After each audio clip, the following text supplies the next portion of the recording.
Hey everybody, what's going on? JJ here from Zealous Conversations. Today we're here with Alexis Cantu, great friend, drummer in the band, awesome person here at the church. And say hi, Alexis. Hey everybody. Hi JJ. Hi, good to have you here. Thank you for having me here. Episode 16. I always do that. There's so many. Episode 16. And we're going to be talking about navigating grief and loss. And Alexis has a beautiful, amazing testimony to share about, the stuff that she's had to overcome for the past, I guess, year or maybe more. It's been 3 years. 3 years. The bad was in the 3, but the beauty has come in the last a little bit over a year. Yeah. So she's got a beautiful testimony and a great story that we're here to talk about. And like I said, today's episode is navigating grief and loss, and that kind of gives you an idea of what Alexis is here to speak about. So, Alexis, go ahead and tell us about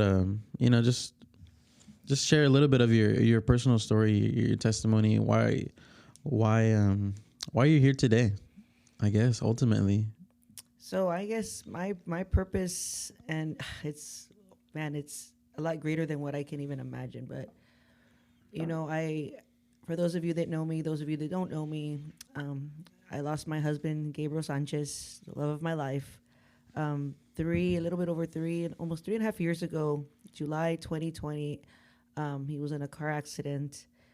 For me, I guess it still hurts me, of course, to this day, especially because of the fact that there was not that closure of being able to say goodbye.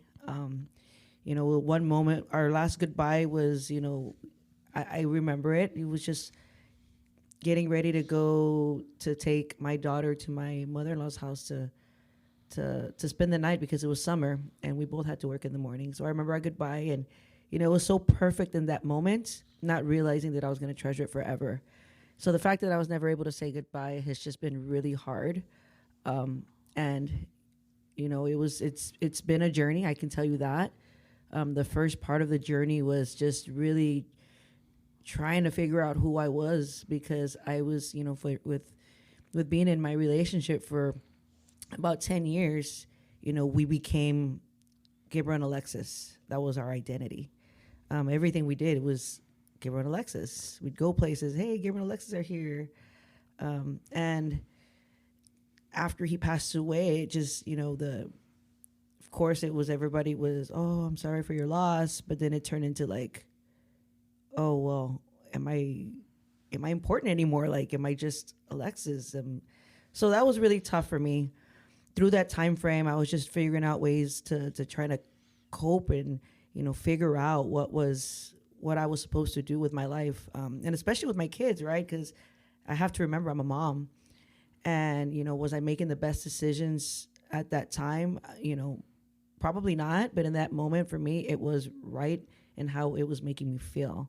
And I can probably elaborate in a little bit if you need me to on that. But let me just tell you that there was a point where nothing was, I wasn't feeling any better. I wasn't getting anywhere. I wasn't happy. I was still just lost. And, I know that God works in his ways. And now, especially more, I know that, he has a greater plan. And I had this plan about going and celebrating my husband's, I think, 2-year anniversary with a bang, with family, friends, and doing this big old thing. And God said, no, that's not what you're going to do. And I got COVID, which kept me home, kept me from doing things that I probably would have been doing. And on the last day of my, when I finally was cleared from my sickness, I just said, you know what, I'm going to go to church. And I came here, and I haven't looked back ever since. And that's just changed my life. And it's so crazy how, had I not gotten sick, I don't think I'd be sitting here today. Mm-hmm. Yeah, exactly.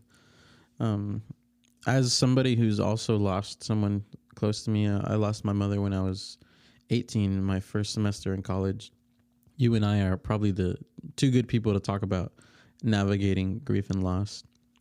And, in that moment, it's just so surreal. That next morning when you wake up and you kind of remember, you realize that that person's not there anymore. It can be such a hard place to be in. You know, you just kind of feel that emptiness, that hole that is left in your heart because of that person no longer being there. And you kind of just, I think that's the beginning of the stages of grief. You know, that you kind of like, you're just still in shock about the events that took place, the things that happened. And it's just so hard, you know? In that moment, you feel darkness, you feel alone, you feel empty, you feel void, you feel like there's nothing that can fix this right now. Absolutely nothing in that moment that you feel. It just feels like you're going day by day, hour by hour, minute by minute. You can't really even look ahead at anything to come because you're just so numb. And I think it's also that we're so wired for how many years, like 18 years of your life, your mind is always processed like, my mom's here. And for me, for 10 years, it's Gabriel's here. And so it's so absurd to our mind that they're not here. And your mind cannot process it. And there's no way of describing that. It doesn't, oh, just you give it a couple days or give it a couple weeks. Like, it just doesn't make sense. So when I think of my time as during the first few months that I had lost my mother, I think of the word navigating, like the title in our podcast. And I truly see myself kind of like blindly navigating, you know, kind of like you walk into a dark room, some goofy engineer decides to put the light switch on the opposite side of the room. It's dark. You kind of feel around, you try not to trip over something.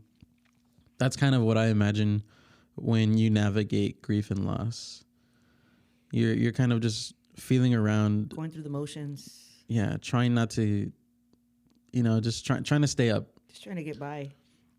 And it's tough, really, to be in that situation. And maybe some of you guys that are listening are going through that, or about to go through something like that. If you have a family member or a friend that's sick.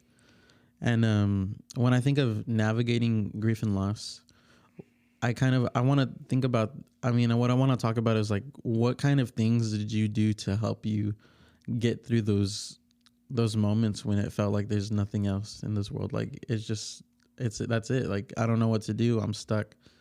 I'm empty. There's no point in really going out anymore. There's no point in going to talk to more people. I really don't want to hear from my friends because it's the same thing.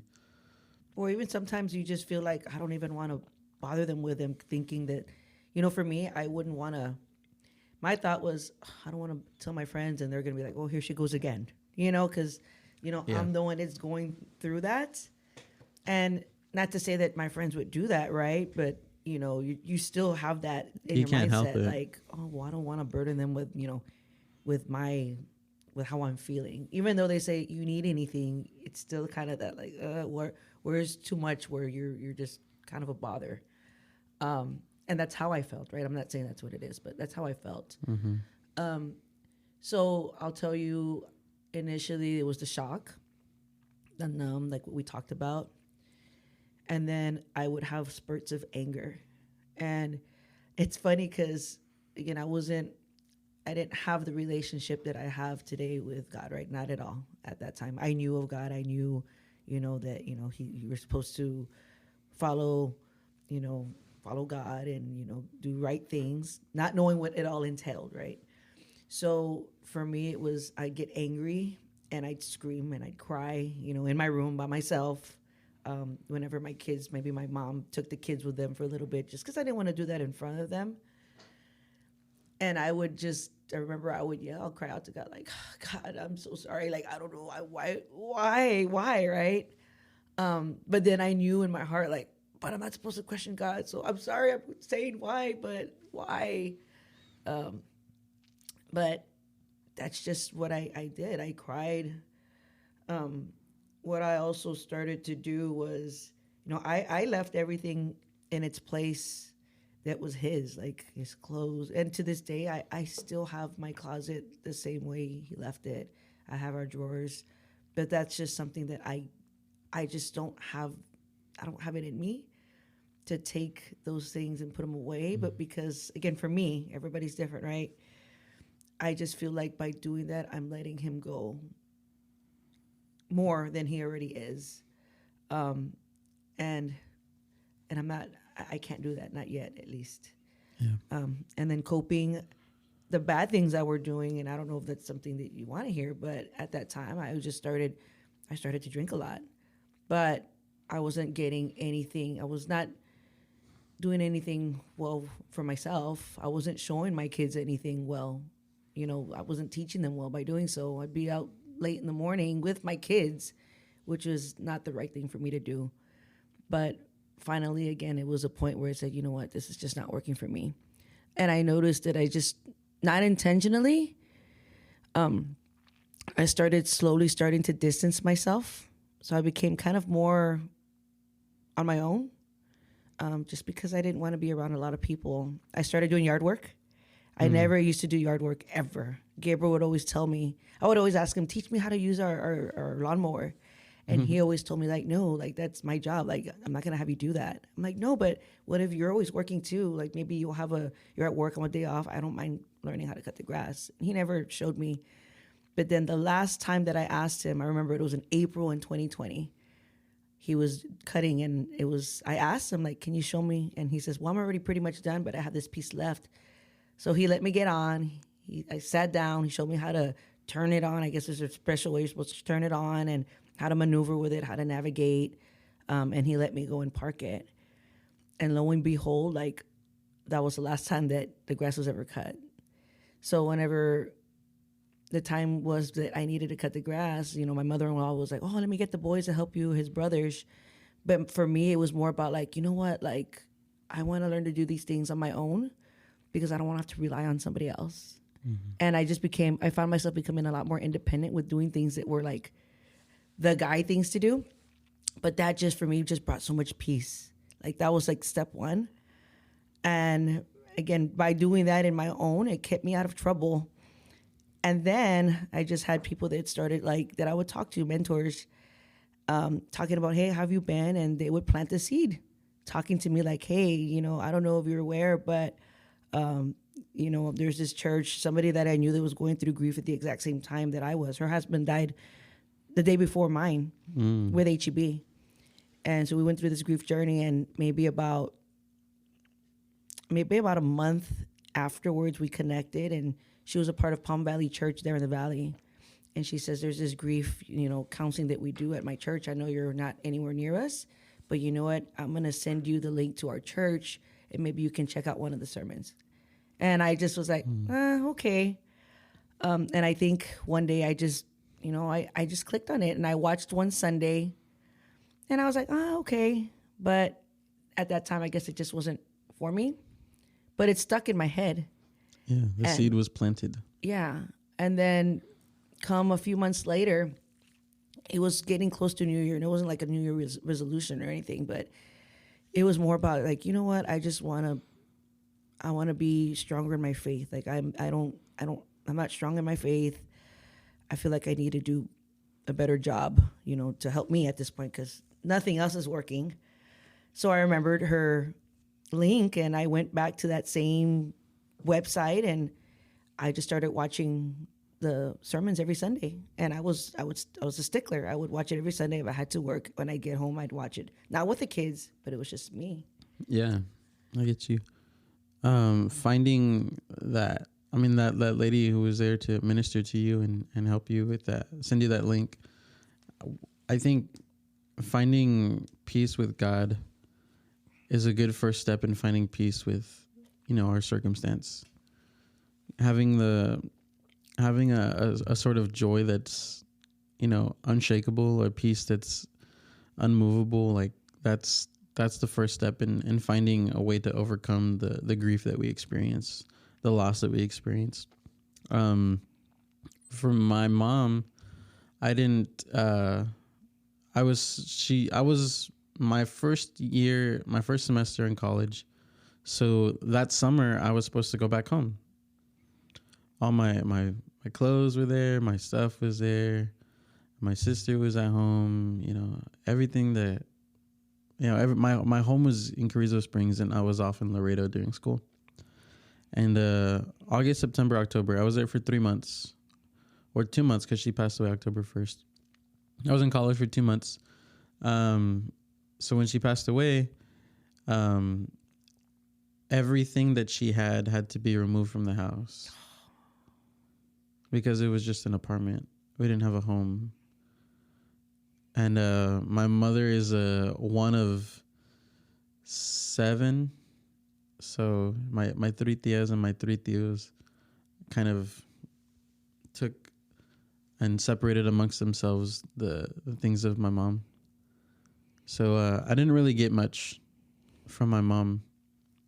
Maybe how did that make you feel? Like, I'm just curious, and because I just shared with you how I still have everything exactly where it's at. How does that? It still hurts.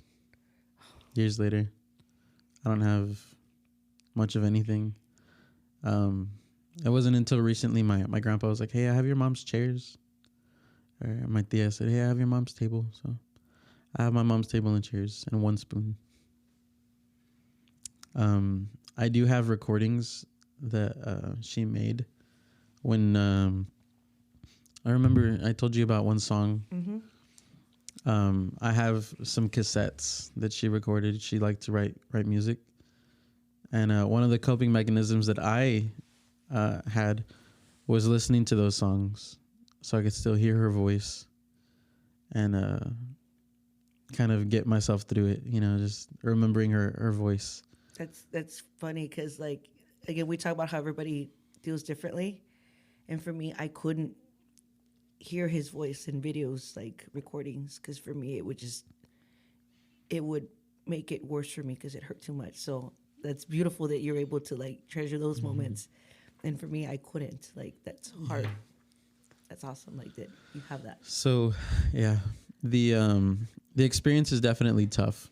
Navigating through grief and losses is a hard thing. And I kind of want to orient to how to navigate. How can we... Well, I actually have a question for you. Okay. So, and I mean, I don't know if this is just me asking, but did you have a dark time during your grief, like in your journey? Absolutely. And I know I shared a little bit here, but I think it was more... The only reason I shared it for me was because, for me, if somebody else is going through something, to know that, you don't. It's not that you don't have to be right, but just know that, like we're human, we're sinners, right? And looking back, if this is gonna help somebody else understand and say, like, hey, I did that, and I went through this, and I made that decision that maybe wasn't right at that time, but to know that God forgives and it's okay. Whatever my decisions at that time were, even though I wasn't, I didn't have that relationship, it's okay because God has forgiven me. Yeah, exactly. And so that's why I asked you, like, did you have a dark journey, like, when you had your grief? Yeah. When I graduated high school, I went off to college in August. My first goal was to find a church. I grew up here in this church, in Carrizo, and when I graduated, I was like, okay, I'm going to go to college and I'm going to find a church. So I went to that church for a little while, and then I lost my mom, and I totally just rebelled, and I didn't want to go to church. I didn't want to have anything to do with God. That's the first time I experimented with drugs, and it still left me empty inside, and I was like, well, this isn't it, and then it wasn't until maybe a few months later that I got introduced to the college ministry, the BSM, the Baptist Student Ministry, and they truly cared for me, and they would hear me out, they would hear my story, and they would care for me and pray for me, and they kind of helped me reconnect with God. But for that short time, I didn't want anything to do with God. I was mad, I was angry. I remember my mom got diagnosed in 2015 with her illness. And for 3 years, I tried bargaining with God. So, God, if you heal my mom, devote, myself to you. If you heal my mom, I'll do this. If you heal my mom, I'll do that. And then when my mom didn't get healed and she passed away, I was so mad. I was angry, so upset that I was like, I don't want anything to do with God. And I ran away, and I didn't go back until I met those dudes at the college who prayed for me and asked me about my relationship with God. And ultimately that brought me back to the church. And here I am years later serving as a worship leader, youth minister in my hometown, the very church that my mom brought me to when I was 7 years old. And impacting so many lives. You impact mine by asking me to be a part of the band, like the praise band. And so, like, the fact that, like you said, you grew up in this church, I think the greater amazing things that God does is not really, you don't see it in that moment, but look at where it's brought you, and look at how many, and not just me, but how many youth, how many people have you made an impact in their lives that have found God, and that, because of a greater purpose. Would you be doing what you're doing today had you not gone through that experience? Exactly. Yeah. To this level, right? Yeah. I think one of the things to navigating grief and loss is that you might be blinded by the situation or the circumstance you're going through, but God isn't. And he's working all things together for his good. And it might not feel like that in that moment, but you have to trust, and that's where faith comes in. Without the loss of my mother, I don't think I would be here today at church. Maybe I would, or maybe I wouldn't be as involved. I can't tell you because that didn't happen to me. And we don't know that. Yeah. But I without the loss of my mother, I wouldn't be the man I am today. Like she's taught me so much, and then her leaving helped me mature even faster, to grow up even faster, to learn how to do things on my own faster. And I think the same thing for you, losing your husband has taught you to become more independent, to learn how to do things for your own. Which actually taught me to be more involved with my kids. Yeah. That was something that I was their mom, going through the motion mom, trying to be 50% Gabriel, 50% kids, but was I really being 50% kids when we'd go somewhere like, oh, I'm with the kids, but here, go run around. Now everything is about them, and everything's about God. Mm-hmm. And today they know, both of them know and understand that God comes first. And they will tell you that, not because, oh, I'm supposed to say that, because they know it in their hearts. Yeah. And it's funny. So I'm part of with HEB, I'm actually part of it's a Christian partner group that they've developed for kind of a group so that partners can talk about God and talk about, just faith in general. And so this week we had a session about, what are you thankful for? And I was driving to Uvalde to take my daughter to her gymnastics class. So I'm here Zooming, but I wasn't on Zoom, just so we know. I wasn't driving with the Zoom camera. I just was on the voice part of it. But what I ended up breaking down like in the middle of it. And I just said, I don't want anybody to take this wrong, but I am so thankful that I went through my loss, through that tragedy.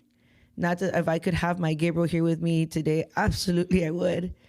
But I'm grateful that I went through my loss, and I'm grateful that I went through that tragedy, because that has made me who I am today. And I'm just thankful to God for giving me that challenging time in my life, because he saved me and he saved my kids. Yeah, I think I remember you telling me that Enzio said something like that to you, right? Enzio actually had to write a paper at school, and she doesn't share his work with me. I kind of was going through his room to clean up a little bit, and I saw these papers scattered around. So he had to do a report on a biography about himself, who he is, who his family is, all that stuff. And at the end, in his conclusion, I read, he says, so, my stepdad was he was my real dad to me, because he did everything with me, and, he's the one who would take us places. But I feel that and he wrote this himself. I've never said it in front of him because I don't want him to think this, right? But he said himself that God brought Gabriel into our lives for a reason, and that when Gabriel passed away, God made Gabriel pass away, but that Gabriel sacrificed himself, but not in that way, right? But he kind of here, guys, I have to go so that you guys can go and find God. Like if it wasn't for that. And Enzio was the one that said that. And when I read that, I was just baffled. Like this, he's at that time, I think he was 12. And I'm like, for him to be thinking that deep into this and understanding how God works, it just, I was just very proud of him in that moment. And I was proud of myself, I guess, just to say, like, it gave me that validation, like, okay, I'm doing something right, you know? Mm-hmm. And it's beautiful and hurtful at the same time, but I wouldn't change any of course, it's God's plan. It's perfect in whatever way it is, good or bad. Yeah. So kind of thinking about those who are going through this kind of circumstance, grief is something we experience, and it's not shameful. It's not, I guess, frowned upon to grieve. If you're going through something like that, it's okay. Grieve. Go through the process of like understanding and accepting and navigating through this new chapter, this new point in your life. For me, the turning point when I began to, I guess, get a better vision of my circumstance and why things had to happen was when I started going to church, when I started hearing about God, when I started understanding his sovereignty, how he has complete control over all things and that all things work together for his good. And I guess in the same way, if you're going through something, grieve, find people to talk to. It will consume you if you don't speak. We're not meant to be alone. We're not meant to endure these things alone. We're part of a community, and what better community to surround yourself with than those who love the Lord their God and will pray for you and encourage you and provide for you. True worship is caring for the orphans and the widows. If you've lost somebody like your husband or your wife, or you've lost a mother or a father, or a friend, you know, this is worship when you help those who are going through those things and surround yourself with people who genuinely care about you. Don't isolate yourself. If you're trying to navigate, don't do it alone. I remember how I said that I was afraid that my friends, that I'd be a burden. Yeah. But let me tell you, like, and especially today, this is something else that I've kind of said that, you know what, God, I feel God's greater plan, and this is what I feel that he's kind of told me is in my role at the store, right? I oversee 126 partners in my store, and I'm also overseeing my community, everybody that's in the store. And I've had some of my partners that have had to go through grief, and I'm like, what better way has God prepared me to be able to be a resource, not just as their leader, but as a true, like, brother and sister of God, right? To say, like, hey, like, how can I help you? And it's not that you're a burden. Absolutely not. If anything, like, what can I do? Let me hear you. And it's helped me to be a better resource for my partners too. Yeah. So it's been a blessing, I guess. Yeah. We need to develop support systems. Absolutely. Friends and family that you can speak to and get help from. Communities that are willing to help you. I know there's support groups and grief counseling and all that you can do, and it's okay to get help. Asking for help isn't weak. Don't be ashamed.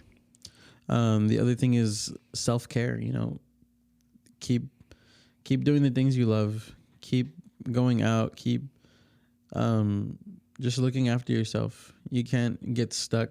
You can't just freeze in shock and just stop moving. Or stop doing things because, well, we always did it together, and I don't want to do it without them. That we would do that with our holidays. I remember we had a tradition, and for a moment I stopped doing it because I didn't think it was fair, but it's not fair to my kids. So we've made our own traditions. Yeah. Don't stop caring and don't stop caring about yourself. You know, continue providing for yourself and for your family and your kids if you have kids and all of that. And really, I think ultimately the final thing would just be seek the Lord. Look for him. Look to his word for comfort. The Lord is near the brokenhearted, the poor in spirit. Jesus says, blessed are the poor in spirit. God doesn't leave us. He doesn't forsake us. And sometimes it takes a catastrophic event for us to finally see that God is on our side. For me, it was the loss of my mother. For you, it was the loss of your husband. And I can't do anything except say thank you, God, that, this is what it took. But in the end, your glory and your goodness is totally worth it. Amen. And for you who are listening and you're going through stuff like this, grieve. There's a time to grieve. There's a time to mourn. But don't stay in that. Don't stay in that. And it's okay. I know, like, JJ, it's been several years for you and it's been several years for me, but you can still cry. Yeah. It's okay to still cry years later. And it's nobody's business to judge, because no one's going through what you've been going through and how you feel. Yeah. The from the day we're recording, which is the 14th, 3 days ago, on Monday was my mom's birthday. And I cried on my mom's birthday. And sometimes I do every year, I guess. It just kind of hurts. But that doesn't mean I'm stuck. That doesn't mean I'm, back in that shell again. It's just, it's hard, and it's going to continue to be hard, but there's peace. There's a point that you get to when you overcome, when you move past that bump. So just continue to do that. It's okay to grieve. It's okay to mourn, but continue to care for yourself. Get out of that, that pit, that rut. Dark place. Yeah. Don't stay in there. Don't linger. Get a support system. A group of friends or a community or family that's willing to help you and assist you and listen to you. Go to counseling. Speak to the pastor at your church. Do some stuff. Get some support systems going. And just continue to do stuff you love. Don't stop yourself because, like you were saying, oh, it's something we used to do together. Now we're not together, so I can't do it anymore. You might find that doing those things brings you peace. And then ultimately, just look for God. Look for him in his word. He's there. He's with us always. And find yourself a church. Find yourself a church body that's gonna help you and be there for you and love on you. These are important things. If you want to navigate grief and loss, this is the best way to do it. Look for God. Look for his peace. Look for his word. Find comfort in his promises, and you'll see that he's faithful. You'll begin to understand that God does in fact work all things for his good. And that he's got a plan and a purpose for everything that happens, and that there's nothing that's out of his control.